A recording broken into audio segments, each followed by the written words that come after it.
Picking a niche is the biggest and most important decision you need to make if you're just starting in your agency journey and you actually want to build a profitable agency. The worst thing is that I see people do this completely wrong every single day, and I get this question every single day. If you don't know who I am, I'm Sergio. I built my own agency from $0 to $75,000 in 8 weeks at the age of 19, even before turning 20. So today, I just want to share with you how I go about to choosing a niche and how to find a profitable niche. So like Warren Buffett always says, this is something I want to touch on before we even go into choosing a niche, is it doesn't matter how hard you row, it matters in what boat you are in. If you're in the wrong niche, it's going to be 20 times harder to actually scale an agency than if you're in a good niche. If you're in a newspaper niche, how do you actually think you're gonna build an agency? The newspaper niche is just going downhill because the digital world. But if you go into a niche like, for example, pool installations, a lot of people are getting pools in the US right now. There are so many niches that are booming. You need to go to a niche that's doing like this, not like this. So, first of all, here are the two things people do when they're choosing a niche. One is they find a blue ocean niche, and one is they follow the crowd. People always do one of these two. I'm gonna go through the pros and cons of doing each one of those. Let's start with following the crowd. If you follow the crowd, what does most people do? They choose real estate, dentist, chiro, so chiropractors, this type of niches, and solar, roofing, all of these niches. And this is what most people do. They follow the crowd. This is about 75% of people when they're starting the agency. They see people that they're in real estate, they got a client, and they're like, okay, I can also get a client because they are in real estate, and they got a client because they're in real estate. It's not just because of that.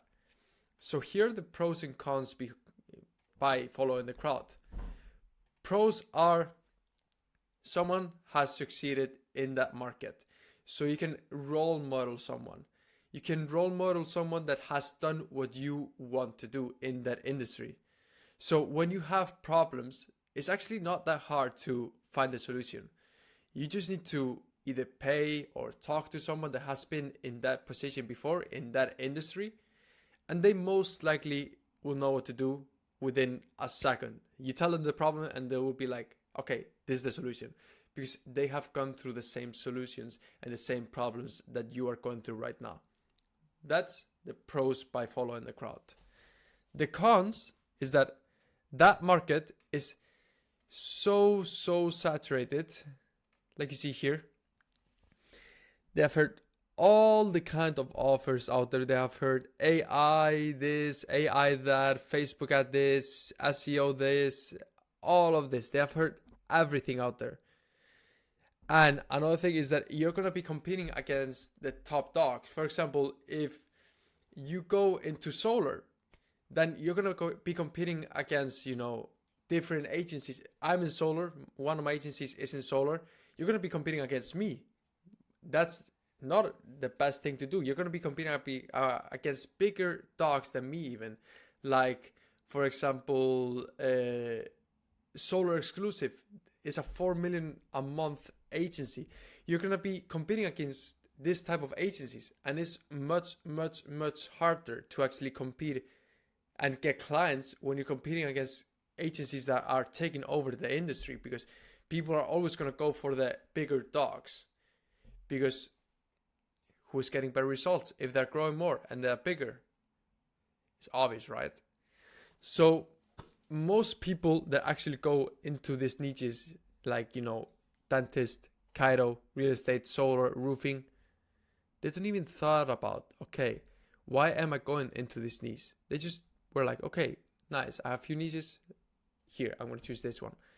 They didn't think about, even before choosing the niche, okay, is it reasonable for me to actually go into this niche?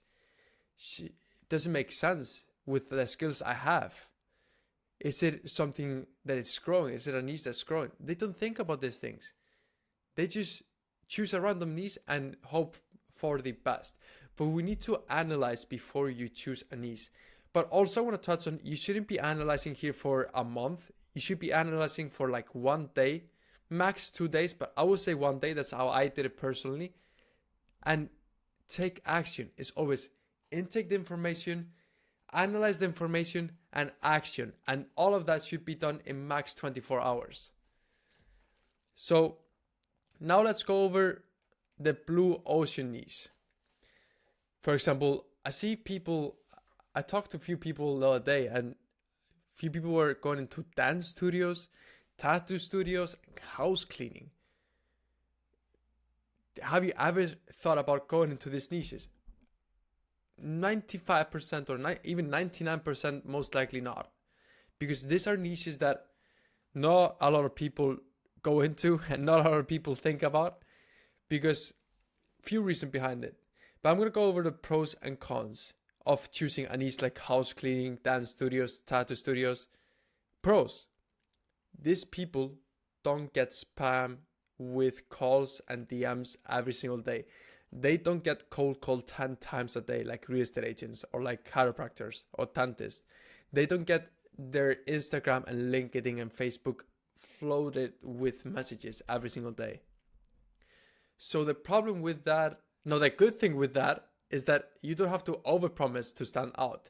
Here, when you're following the crowd, you need to overpromise. You need to come with the craziest guarantee out there, and like, I'll give you $5,000 back if we don't get your results, and I'll give you a refund, and we'll get you 500 appointments. I've seen the craziest things out there. So here, if you find a blue ocean niche, they don't have heard every single offer in the market because there's not a lot of people selling to them.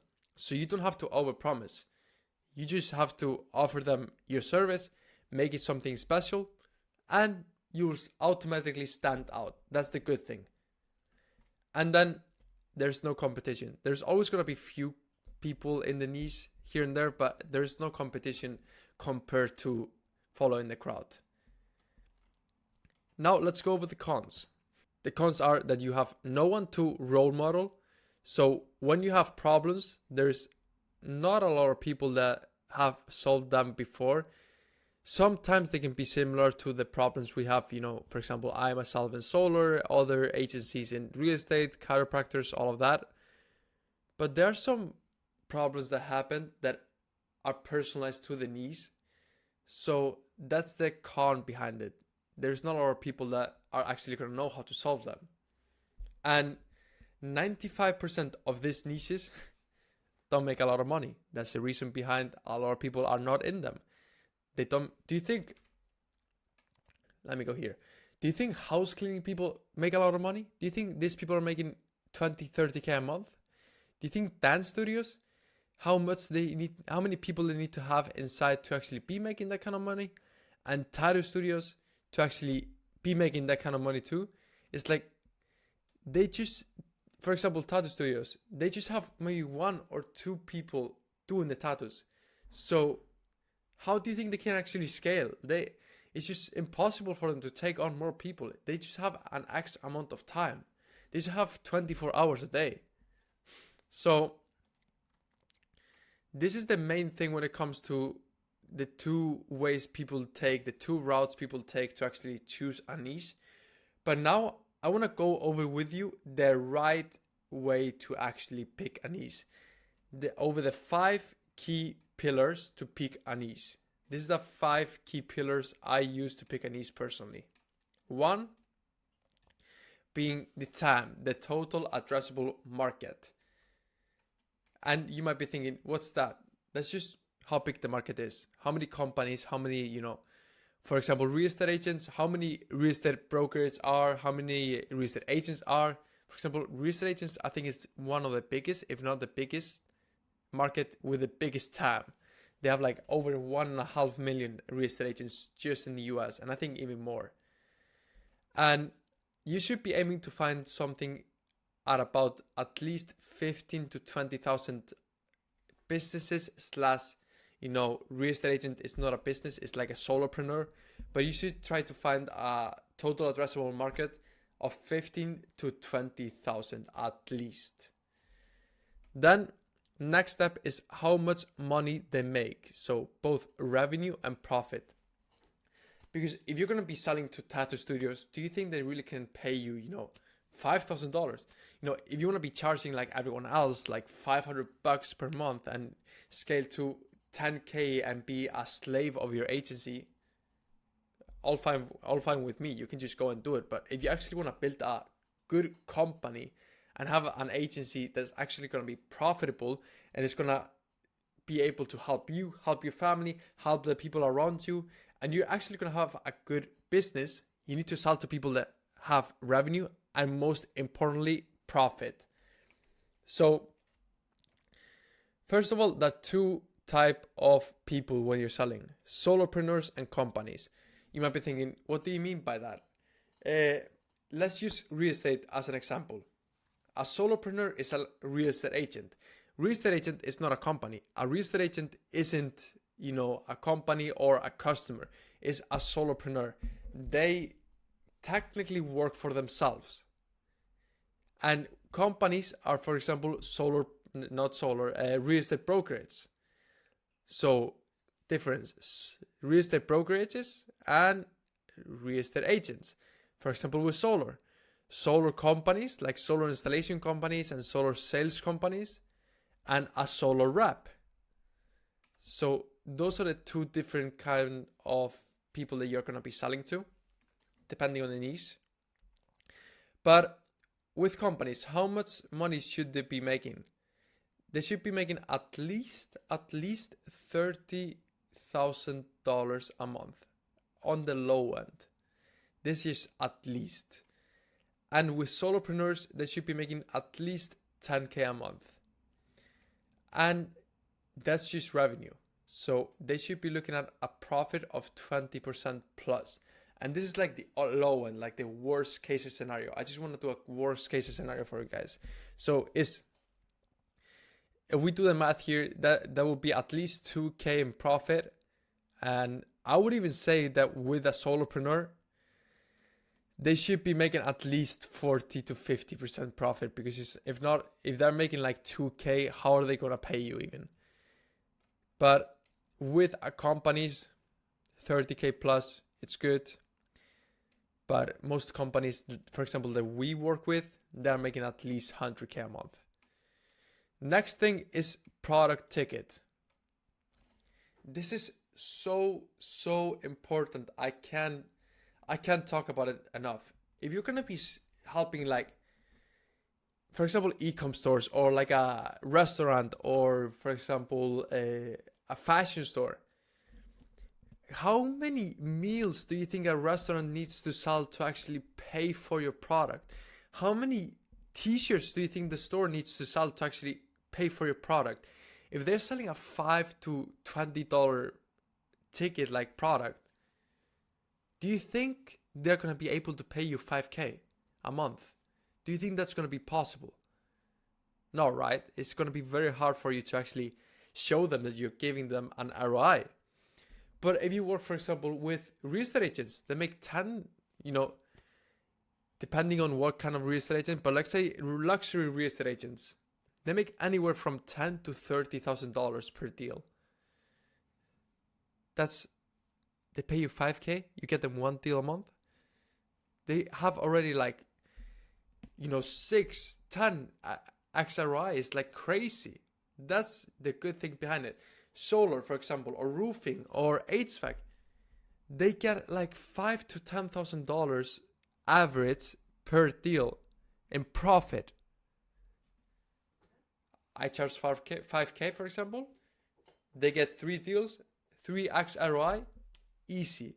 And that's easy. That's on the low end. In this industries, you can get like 4, 5, 10 deals for them in 1 month.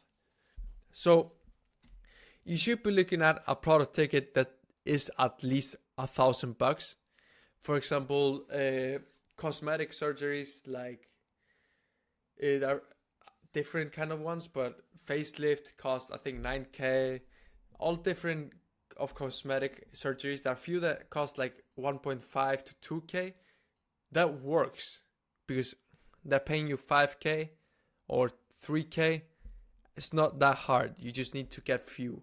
But I will say at least $1,000. It needs to be at least $1,000. You cannot be selling t-shirts for people and they're gonna see a return when they sell 500 to 1,000 t-shirts. Next is, are they looking at growing their business consistently? This is something a lot of people don't look at. And when you see videos out there on YouTube or whatever, and people talking about, okay, how do you pick a niche? They don't talk about this. And this is so important. This is for you to make it inevitable for you to be able to scale. It's just like, if you're helping people that don't even want help to grow their business, how do you think you're going to be able to help them? They don't even want the help in the first place. So if for example, dentists, a lot of dentists are not looking like crazy to scale their like practice. They're just looking to get few here, few there to stay alive. But a lot of people don't have that business mind. If you work with real estate agents, they have a little bit more of a business mind. If you work with roofing contractors, they have a good business mind.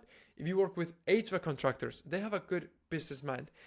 And I could be telling you different niches with good business mind, but the point I'm trying to come across for you is that if they want to scale, they have the capacity, and they have the budget set aside to scale, awesome. Good to go. Let's get into a niche. But let's say, for example, like we talked about here before, tattoo studios, do you think that they have the capacity to actually scale? Most likely not. At least 95 to 99% of tattoo studios, not. Dance studios, again, comes to a product ticket. What? They get like, I think 200, 300. I'm not 100% sure, but they get not big product ticket. House cleaning, the same. The product ticket is not like crazy. And do you think they have the capacity to take on more clients? Do you think they actually want to scale and work 50 hours, 50 hours per 2 days? It's like more hours than even one day. They're doing like double jobs in the same hour. It's like crazy. No, they don't want that. They're not looking to scale like crazy. And do you really think that these people here have a budget set aside for marketing? Maybe a little bit, but I find it most likely is like 1K set aside, $500, and that's the problem. People are just charging you $500 to $1,000 because they think that's how you get clients. No, that's not how you get clients. You just need to position yourself in the market correctly. But that's for another video, how to position yourself in the market. If you guys want me to do that video, I can do one. Just drop it in the comments here below if you want me to do a video about how to position yourself in the market as a market leader. And then lastly is saturation. Saturations, what do I mean by that? What I mean, there are two types of saturations. One is the niche and one is the offer. For example, my agency is in solar. It's a saturated niche. But what did I do? I came into solar and I positioned myself correctly and I create a new offer, a better offer than everyone else is offering. And that's how I scale my agency, because I picked a saturated niche, but an unsaturated offer. But one of these needs always to be unsaturated. You cannot have a saturated offer with a saturated niche. I cannot go into real estate and offer them Facebook ads and they're going to get leads. That doesn't work. That worked maybe in like 2016, 2018. Doesn't work today. We're in 2024, guys. You cannot be offering Facebook ads to real estate agents. That doesn't work. You can give them Facebook ads, but that's not your offer. So with saturation, you need to pick either no saturated offer and no saturated niche, or one of them not saturated. If both of them are saturated, you're off. Don't go to that niche. Then lastly, before we end this video, is I want to go over the misconception when choosing a niche. I get people messaging me every single day asking me about how to choose a niche or the niche they choose, what do I think about it. And the problem is they come to me and they choose a niche, but not a sub niche. If I go and I choose, for example, home improvement, awesome. Now I have endless of different of niches to target.